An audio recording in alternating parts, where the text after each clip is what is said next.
Okay. Hello, everyone. Welcome. We're going to give everyone a minute or so to kind of come in and join us. Please come in, have a seat, enjoy. We're going to get started here in just a second, letting people join. Thank you so much for coming today. We're really happy that you're here. Okay, all right then, we'll go ahead and get started. Hello, everyone, and welcome to PNP Live. My name is Carolyn, and I am one of the events coordinators in the Children's and Teens Department at Politics and Prose. Thank you for joining us and tuning in to this format where we continue to bring authors and new books to you. I am thrilled to welcome our guests this afternoon, Jamie Sumner and Rex Ogle. You can click the link that we're going to drop in the chat box here in just a second to get your own copies of Jamie's new book, Tune It Out, and Rex's book, Free Lunch. If you have questions for our guests, you can click the Q&A button at the bottom of your screen and add one there. At the end of the discussion, our guests will have time to answer some of your questions. You won't be able to see the questions as you enter them, but we will. As always, please remember that this is a creative, safe space, and we ask that folks be respectful of the authors and one another when they write their questions. Now to the event you're waiting for. Jamie Sumner is the critically acclaimed author of the middle grade novel Roll With It, along with 2 nonfiction books for adults. She is the reviews editor at Literary Mama and has written for several other publications. As it says on her website, she loves stories that celebrate the grit and beauty in all kids. She lives in Nashville with her husband and 3 children. Rex Ogle has worked as an editor with several publishers, including DC Comics, where he worked on titles including Justice League and Teen Titans, and has written more than 100 children's books under various pen names, including the graphic novel Meg, Joe, Beth, and Amy. He is currently working on Punching Bag, the sequel to Free Lunch. He lives in Los Angeles. And now I am going to turn the event over to them. Enjoy. Hi, everyone. So before I introduce Jamie, I'm just going to gush about this book for a minute. I love Halloween. I love all things spooky. I get really into it, and because of quarantine this year, I've been leaning really hard into it. You know, I went and decorated my sister-in-law's house with as many cobwebs and spooky things as I could find. As you can see, I've got a few spooky things here. Basically, I took a break for October to tune it out, and I'm so glad I did. It was so good. It was so warm and fuzzy, but at the same time so real and heartbreaking. And for me, it touched on a lot of things that I've lived through or things that I have parallels with. And I just want to say, it's so good. So thank you, Jamie Sumner, for having me here and making this book. It's great. Rex, I'm so excited that we're finally face-to-face, as close as you can get to be face-to-face right now. And I just told him earlier, I'm really jealous of his backdrop because it's so much more interesting than what I've got going on. Also, that cat, totally freaky. So if you ever lose interest in what we're talking about, just look dead eyes into that cat and it will bring you back. So how is your October going? Is it good? Are you it's enjoying the holiday? It's going. We've been quarantined. One of my kids got COVID. He's fine. He's better. We're out of it now. And so it feels almost like, and so we are actually there. My kids are attending school in person. So it feels my son got to go back after the quarantine, it felt like the beginning of a whole new season. Yeah. So it's like my second half of October is turning out wonderfully. Good. I'm glad. Well, speaking of wonderful, your book is wonderful. So let's chat about it. Like, I'm very curious, what was your inspiration for this novel? Where did these ideas come from? Because, I mean, this is such a great book. And I think so many young readers are just going to embrace it and love it. And it deals with so many powerful topics. So, sorry, I'm rambling. It's wonderful. Yeah. Tell me what inspired it. First off, before I answer this question, so Rex's book, Free Lunch, I can't even, you know how they always pair companion titles, like, if you like this, you're gonna like this. Like, I don't know, I told Rex, like, I don't know how we have not been paired together yet because our books are so, there's such a synchronicity between them that, like, it was just a joy to get to see, like, his story and then Lou's story in the book kind of overlap in certain ways, and the emotional overlap especially. But okay, so tune it out. This is tune it out. So in the story, basically Lou has the voice of an angel. You would hear her sing and you would think she needs to be a star. She has to be a star. It's her destiny. And that's what her mom thinks too. And so her mom has kept her out of school, and they kind of travel across the country. They live in their truck, and she encourages her to perform wherever they can in the hopes of making it big. But the problem, the big giant cloud of a problem, is that Lou actually has an undiagnosed sensory processing disorder that makes performing impossible. And if you don't know what that is, it's basically like a traffic jam of the senses. So like you hear a loud noise, everything stops, your world stops, and you can't move past that. Or someone unexpectedly touches you, or for Lou, the crowd applauds. Anything like this is just completely triggering and panic inducing. And so the life she's living is not sustainable. And when Child Protective Services actually separates the mom and the daughter for an unrelated reason, she begins to learn more about SPD and really how to use her voice to empower herself. Even though she's lived one way for the first 12 years of her life, she's learning now that there might be a better way for her to live. And so that's kind of her story. And the book itself, the sensory processing part, was inspired by my son. I told you, I have 3 kids. My son, who's 8, has SPD. He's the one that actually got COVID, of course. But he has a sensory processing disorder, and watching him go through that as his mom it's so hard to watch from the outside. For him, triggers are vacuum cleaner, going to get his hair cut, the lawnmower, all of those sounds that are just so abrasive that a lot of people can kind of work their way through. He just can't. And as his mom, it was just heartbreaking to watch him go through that. And I knew I wanted to write the story for him, but also like I wanted to do it justice, because I'm not that person. I haven't experienced it. And so I got a lot of sensory readers to read it that have SPD and give their feedback. Because those moments when she's triggered, I wanted the reader to be able to feel that the same way, because it would be an injustice to those that have it, that read the book, if it doesn't ring true. I got occupational therapists to read it and give me their feedback. So there's a lot of research in this book that went behind it, not just my own personal experience. As far as the theater aspect, because Lou eventually moves and joins this school that has a theater department, and it becomes like her saving grace. I was such a huge theater kid. Like, it was my everything. It's where I made my friends. It's where I felt the most comfortable. And so all the theater stuff is just pure me.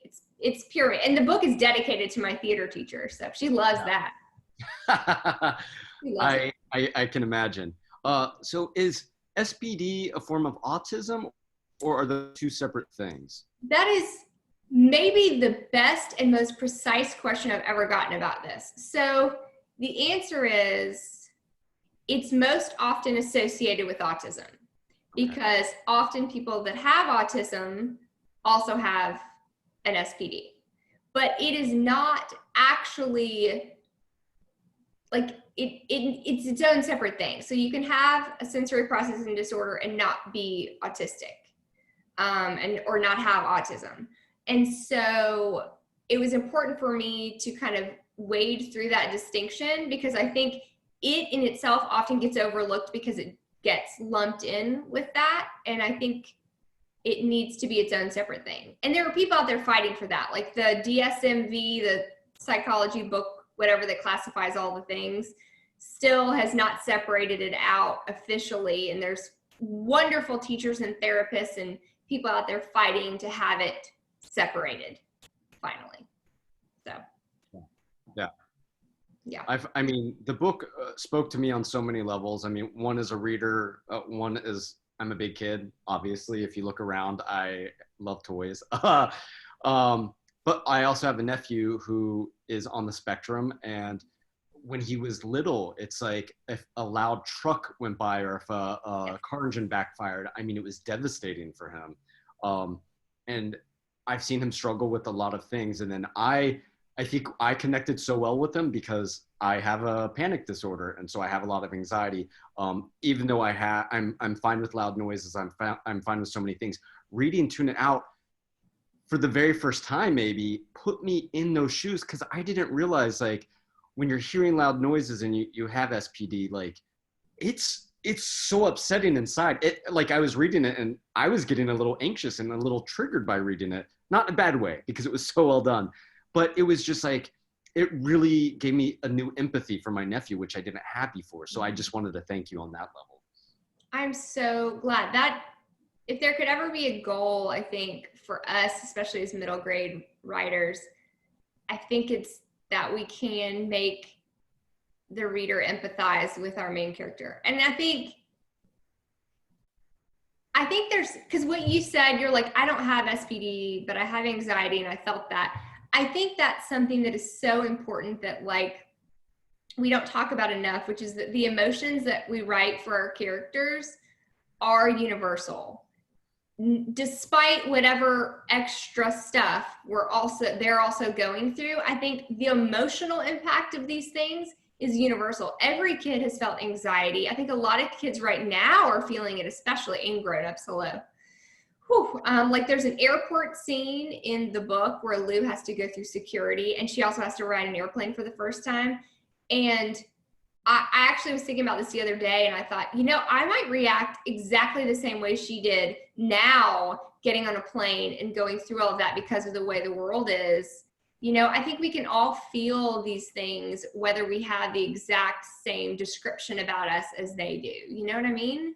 Yes, 100%. I mean, the airport scene was so good because, the CPS worker was like, okay, we need a solution. The first leg was terrible from Tahoe to Los Angeles, but then they had to get to Nashville. And the CPS worker is like, I have an idea. And I thought that was great because I think that will tell young readers, like, we all struggle with something, but there's always going to be a solution. You have to find a way to self-soothe. I mean, for me, I'm an anxious person. I'm an anxious flyer. I'm an anxious public speaker. Virtually, I'm great. Getting up in front of big audiences is nerve-wracking for me. But I also, for a very long time, like, getting on a plane was a nightmare for me.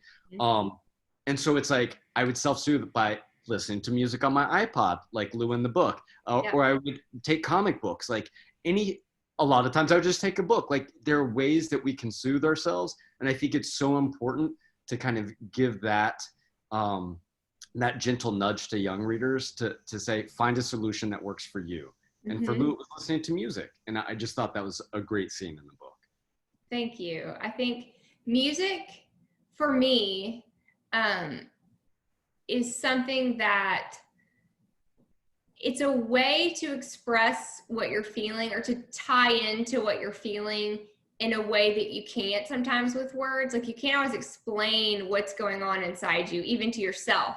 But music can connect with you there and soothe you, or inspire you, or excite you, or whatever it is you need. I think music can do that in such a great way. I had different artists for each of the characters that I kind of thought of as I associated each character, and for me, that made me get in touch with each of them so much closer than I could have if I had tried to write down 10 adjectives. Like, that's not it. But Lou is Patty Griffin and Pink, and she's and Dolly Parton, and she's all these different things combined that, like, you say that and you get it. You get her vibe. You get her. I think at one point calls her like a bluesy lounge singer in Tinkerbell's body. Like, and it's what she is. And I think music does that for all of us. It's why we have breakup songs, and like, this is the song we first met, let's have it at our wedding. And like, it just does that. Yeah. Music is great. I mean, in the first few chapters, I think you named drop Katy Perry, Ed Sheeran, Pink, and then my favorite, Dolly Parton. I love Dolly Parton. My grandparents live in Sevierville, which is, I went to Dollywood when I was like 6 years old. Yeah, you did. So good. So good. So there's so many great things about this book, but one of the things that I want to talk about, because it rang so true for me, was the theme of poverty. In the opening part of the book, we learned that Lou is living in a white truck with her mom. It's crazy because I've been thinking a lot about homelessness since I wrote Free Lunch. I mean, in Free Lunch, there is a scene where we're evicted from our apartment and we have to live in our car overnight. And a lot of people have been like, well, you were only homeless for 24 hours or not even. And it's funny because I was like, yeah, and I didn't think much of it. But then I was reading an article recently about home unstable people and living in your car. It's like, well, technically I have a home. Like I have my car. And it's funny because in 4th grade, there's a long stretch where me and my dad and my stepmom, me and my mom and my stepdad and my brother were living out of our truck. And I lived like me and my brother would sleep in sleeping bags in the back of the truck. And as we moved from San Marcos, Texas to Boulder, Colorado to Paris, Texas, and then finally to Grapevine, Texas. So that rang so true for me, and you handled it so well. And you gave Lou empowerment, which is funny because I think that a lot of those kids in those situations don't realize that what they're going through is not the norm and that it is a difficult thing. Again, I'm just gushing, but it was so well written. But I just wanted to talk about how you as a writer and then how Lou as your hero navigated this transition from living in a truck with her mother to attending a wealthy private school. Yeah, I mean, I think that the thing that people don't talk about a lot is one, there seems to be this impression that to end up in poverty is because of laziness or lack of motivation or lack of something in you as your character.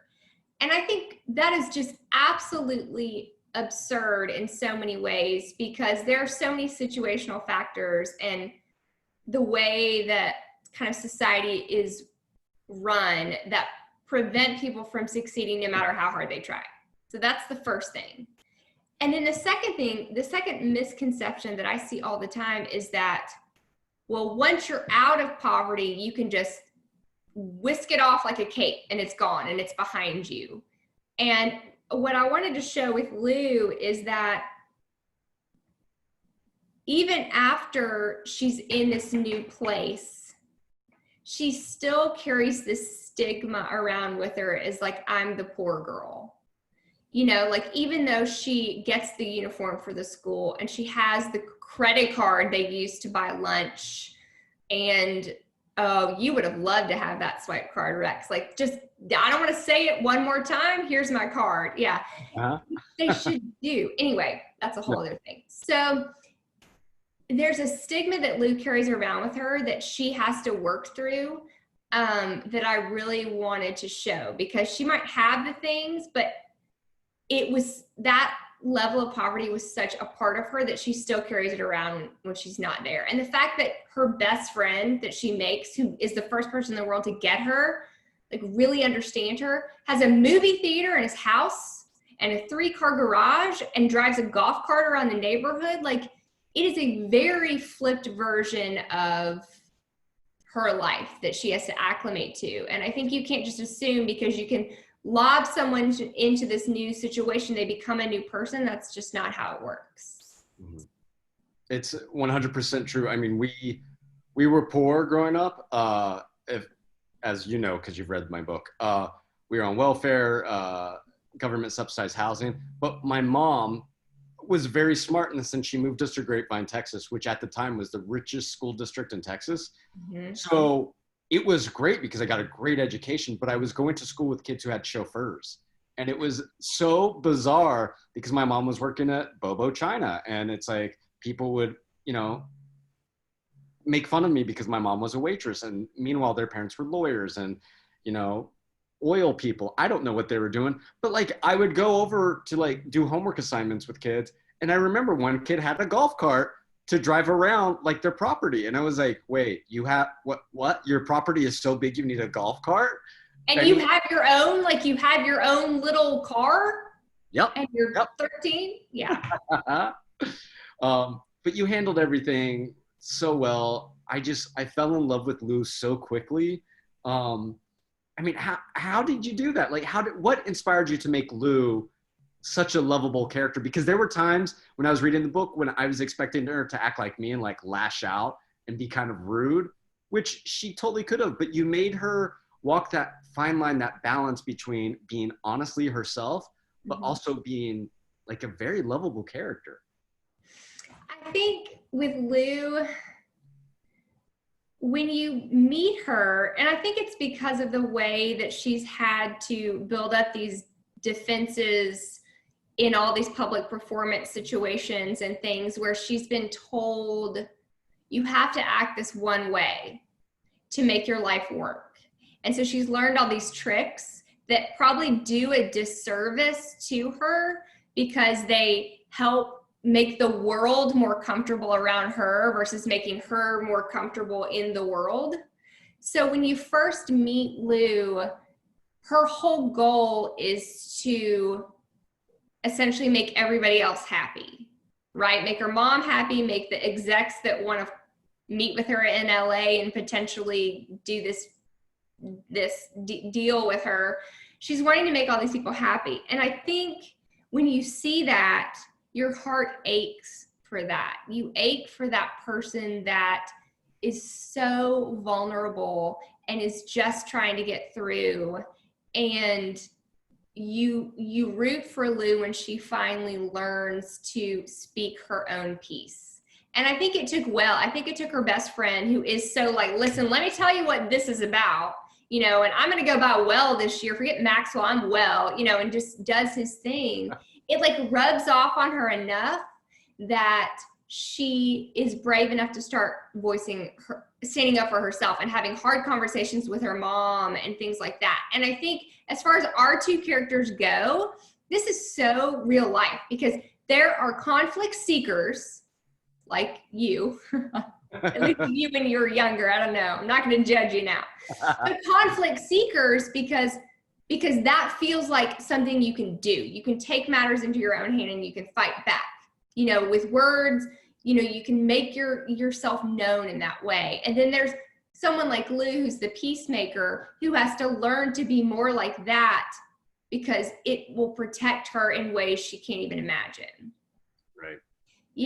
And vice versa, like you and being vulnerable with people around you, it's like, we have to learn how to be these well-rounded people, but when you're that age, you're just trying to get through the day, and I think that's why readers like really identify with both our characters, even though they're such different personalities.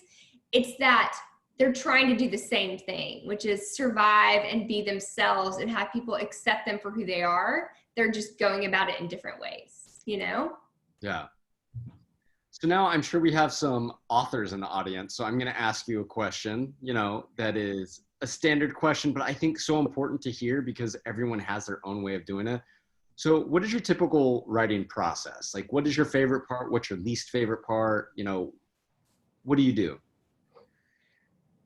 Oh my gosh, it's just bonkers. So my favorite part is the first draft. Is the frenzy of the first draft, because this is the truth. I write that first draft so fast. Like we're talking like 2 weeks. Yeah. Where I'm not even a human. Like I'm head down. The last book I wrote during the pandemic, I wrote in my master bath tub, sitting in my son's supported bather, with a pillow. It's empty, guys. The tub is with a pillow in my lap to support my laptop and the vent of the bathroom on, so all my kids think I'm like taking a shower. I wrote in there just to get any extra time in. So like I write in this crazy frenzy. And when you first get an idea and you think you're the smartest person in the world and it's the most brilliant idea that's ever happened to the planet, that's first draft for me. It's later when everyone starts to read it and point out all the things you did wrong, and you're like, right, okay, this is the job part of the job, where you have to go back and like fix all the plot holes and round this character out and like, smooth it all over 12 drafts later.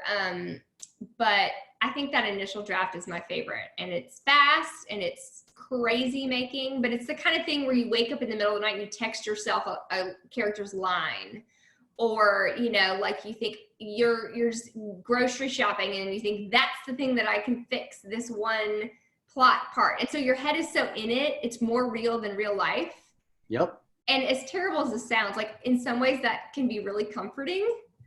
I'm not recommending this as a coping mechanism, guys, but I'm just saying it can be really comforting to be able to do that. At least what it is for me anyway.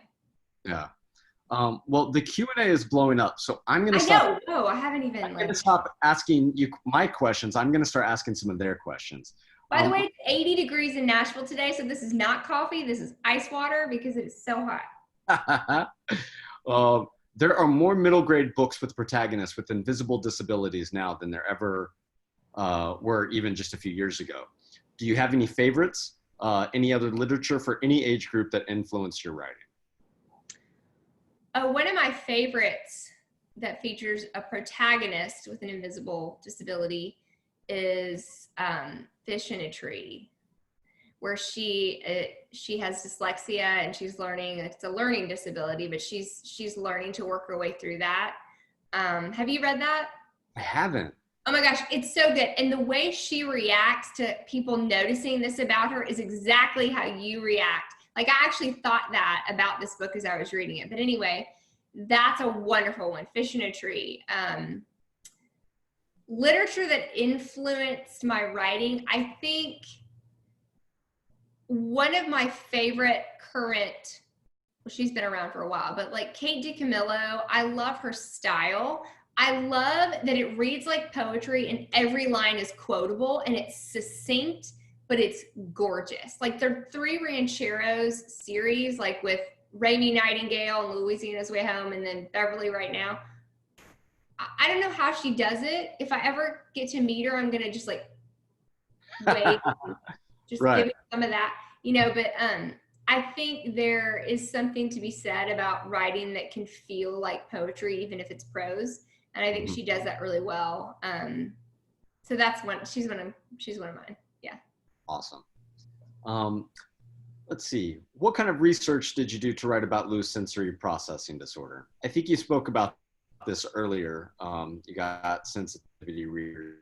Is there anything else that you did that you haven't talked about? Sensitivity readers and the occupational therapists.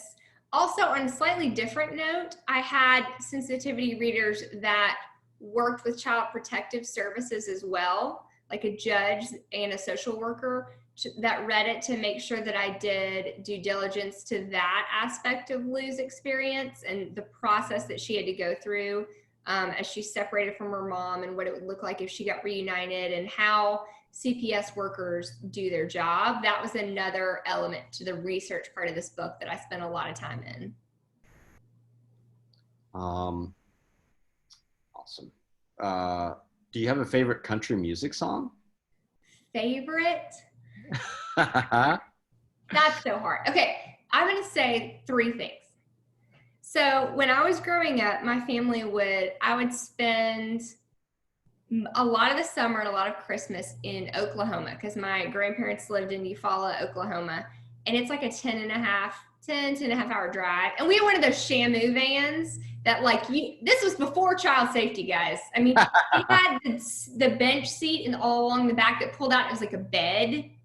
I don't think there was a seatbelt in that entire van. But anyway, so we would play, we played jukebox hits, and then we also played the classic country. So like Randy Travis, Johnny Cash, Alan Jackson. And so because of where I live and because of the area, I love the Alan Jackson, the Chattahoochee down by I'm not going to sing it. But anyway, and I love Randy Travis, Friends in Low Places. Like all of those were some of my favorites. And then for Lou, like I mentioned this, and Patty Griffin is more bluesy, folksy, kind of like an Emmylou Harris. But Patty Griffin is one of my all-time favorites. I walked down the aisle we danced to a Patty Griffin song. It was our first dance because I love her so much. So there's a lot. Nice. I'm going to answer this question too. Oh, good. One of my first favorite country music songs was George Dukas, Lipstick Promises. More recently, Country Fried by the Zac Brown Band. Oh, I love them. But Dolly Parton, Coat of Many Colors, I think is still my all-time favorite song. I love Dolly Parton. I've always had a soft spot for her.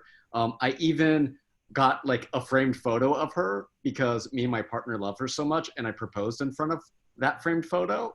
Are you serious? Yeah. Okay, why is that photo not part of your backdrop, Rex? It's actually, I'm looking at it, I'm like, why didn't I include it? I'm going to go grab it while you answer the next question.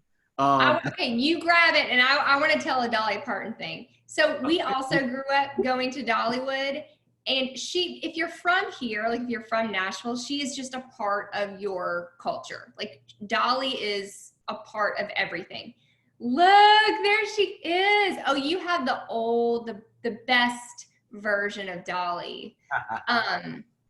And I cannot listen to Coat of Many Colors without getting a little weepy. It's so sad. And I get why you like it. I get that backstory of, oh gosh, I can't even talk about it. But anyway, and I think that there's such a cultural aspect to Dolly that all the singers and artists I mentioned before don't necessarily have, but she brings with it such a culture that you can't not love her. Everybody loves Dolly. Yes. You're soulless if you don't love Dolly. Have you read or watched Dumpling? Oh, read it and watched it. So good. Oh my gosh. So good. I mean, if that isn't the best homage to Dolly, I don't know what is. I know. It's so good. Lou's voice seems so authentically 12. Do you do anything special to get into a middle grade headspace while you write? This is so funny. I might just be 12 and mentally. I mean, that might be what it is because honestly, Lou's voice was there from the very beginning. Like she was so clear to me. Same with Well. Those two were so clear, crystal clear from the beginning that it was not hard for me to get into that.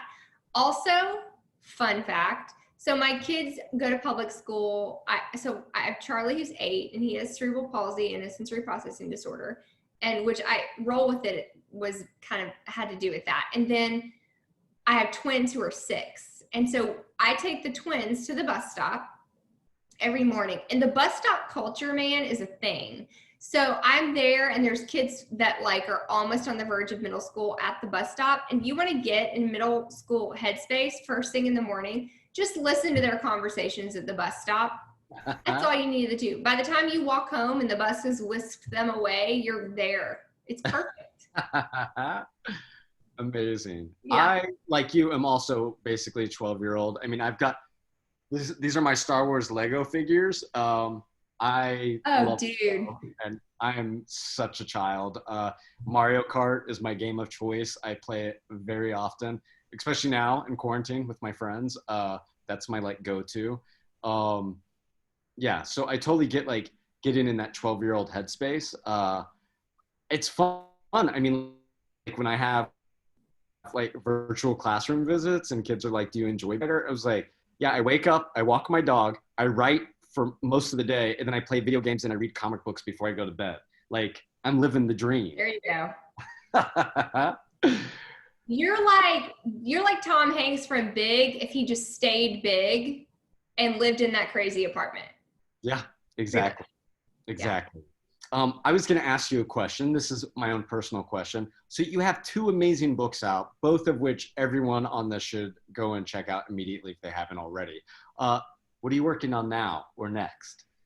So I have another book coming out next fall, and then I have 2 more for the next 2 years after that.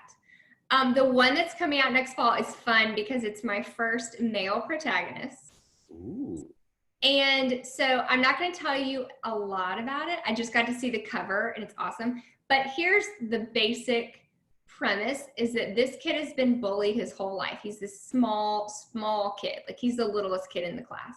And when he has to switch schools, he discovers kind of a talent that he has that suddenly whisks him into popularity in a way he has never known. So first of all, have you ever seen the movie Sneakers with Robert Redford, where it's like the spy movie, like they're computer programmer guys? I remember the VHS cover, but I have not seen it.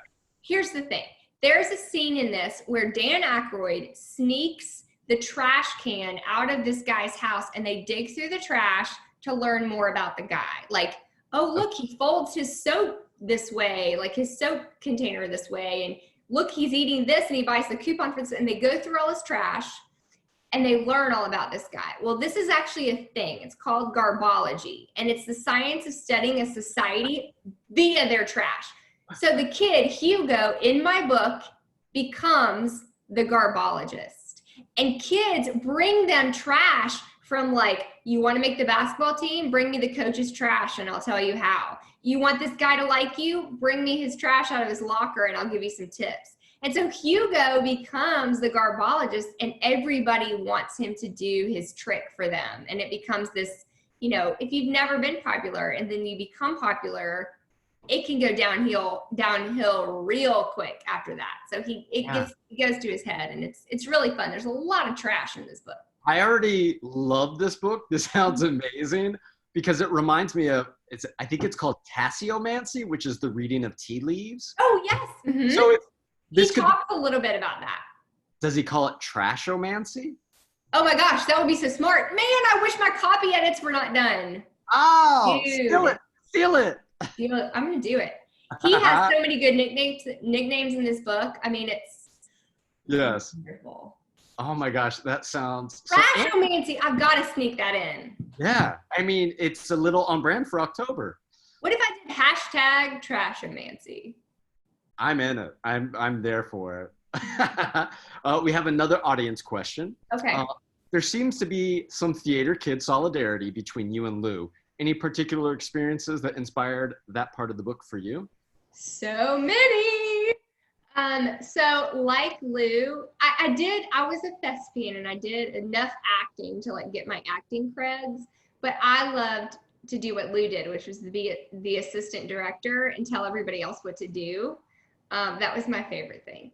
And so I did that all the way through. I even got to write, my theater teacher is so wonderful. I got to write my own play, one act play, my senior year, and they put it on for the school. Like I got to direct it and cast it, and they put the whole thing on. So there's definitely a lot of overlap. And Wells' love of Bette Midler, especially, is an overlap. Also, there's a scene where a character gets food poisoning and doesn't want to abandon the show. And that 100% happened to me. It was the night of the first night of the show, and I got food poisoning, and they wanted me to go home, and I refused. I remember laying on the steps behind the stage, literally heaving and refusing, and they had to call my mother to come get me, because I literally, this is being a teenager. I thought the show could not go on without me.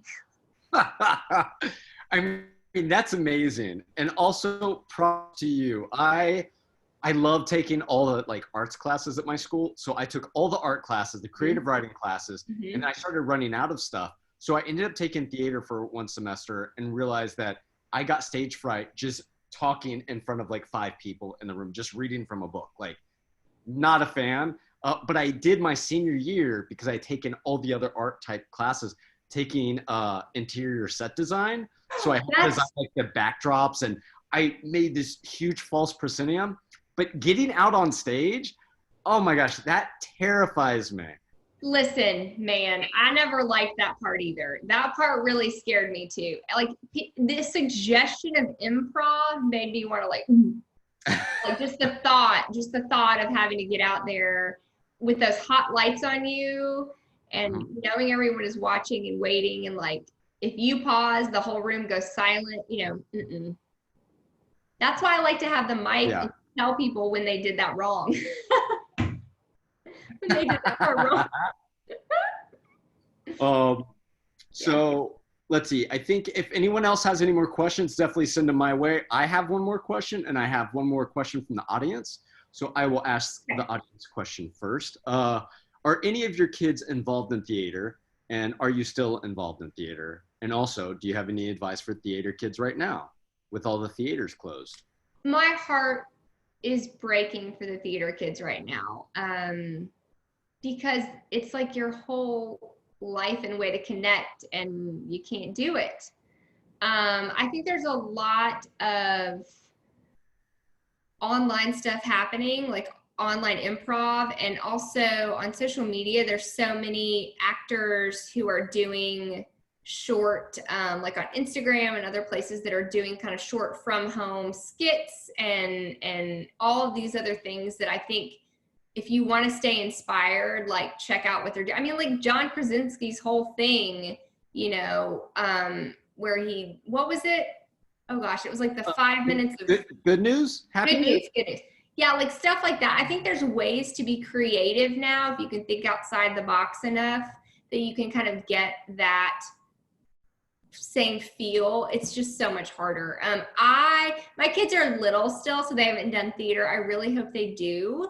My daughter loves to talk to herself and narrate stories. Like she'll walk around the cul-de-sac and just talk to herself and make things up. So I'm really hoping that spins out into a theater interest, at least, if not career. That might be a little hard for me as her mother to watch. But yeah, I miss theater. I miss it a lot. Watch Hamilton. Go watch Hamilton on Disney, like 4 times. I will say that it's funny because I don't like the idea of being on stage, but every Halloween I try to dress up and I get as crazy as possible. So maybe that's its own little performance art. Like I will say, probably 2 months into quarantine, I read an article about a woman who went out in New York City and bought a full, who said let them eat cake? Oh, Marie Antoinette. Right. She got a full Marie Antoinette wig and dress, and she basically would go out to grocery stores in it. And because basically it was just her way of making people smile. Oh, I love that. So I actually found out that one of my friends helped design the costumes for Hamilton. So I may have special ordered a Hamilton costume, which is on its way to me right now, which I will be wearing to the grocery store for Halloween. Hold the phone. Part 2 of Politics and Prose with Jamie and Rex is going to be both of us in Hamilton costumes, just talking about whatever. Oh my gosh. It's so funny because I never saw a musical growing up for whatever reason. Me neither. I mean, not until I got involved in theater, but no, that wasn't a thing we did. I didn't even know what a musical was basically until my senior year in high school, and a friend introduced me to Grease. But like I saw Hamilton on Disney Plus a few months ago, and it blew my mind. So good. It's so good. It just makes you weep and laugh and all the things. And you're like, these people do this 8 times a week, 10 times a week. I don't even know how many times. And they are powerhouses. Amazing. Amazing. We have time for one last audience question. So we have one from someone named Lisa who asks, are you a peacemaker or a rabble rouser in real life, or a little bit of both? I think inherently I'm a lot like Lou, and then I'm a peacemaker. I think a lot of that is being a mom to 3 kids that are just so loud and so like in each other's faces. That's like 90% of what I do all day. But I think if this is a thing, I think part of the rabble rouser aspect comes out in writing, because then I can do whatever I want. You know, it's like that. I'm going to cause some chaos and I'm going to see what happens. And so I think that's a thing that writing does for me in a way that real life doesn't. Also, I have spurts. Like I'll be like, I don't have a lot going on today. I'm going to go get a tattoo. And I could use another piercing over here. I'm going to go do that. You know, so there are definitely like, there's some moments and some, like, if it gets a little slow around here, things are going to happen. So. Well, I'm 45, so I'm just going to say, go get this book and read it and love it and tell your friends about it. And your librarians. Yeah. Oh, we love the librarians. Oh, yes. Oh, yeah. Thank you guys so much. That was so much fun. I got to say. And so let's see, Hamilton and Eliza for Halloween. Yes? Okay. Yeah. At the very least, I expect to see pictures of you guys and tag us. Okay. Yes. So we can all see it, because Oh my I think I can speak for our audience that we definitely want to see you guys as Hamilton and Eliza. It's coming very soon, please. Just don't ask us to sing ever. Don't ask. No problem. No, just keep writing. I think that's all we really need. So, anyway, thank you guys very much. That was amazing. Thank you, Jamie and Rex, for joining this this afternoon and sharing your words and insights. And of course, thank you so much to our viewers for joining us today. Don't forget that you can go into the chat window and click on that link and get your copy of Tune It Out and free lunch. And also you can our handle to our social media @kidsandpros should be in the chat box as well. So that's a good spot for you guys to put that, tag us so that we can see your Hamilton costumes. Thank you very much. And to find out more about our events, follow us @Kids and Pros. You can also see some of our past events on our YouTube channel. So thank you so much. This was lovely. I really enjoyed it. Everybody out there, stay safe and keep reading. Take care. Thank you.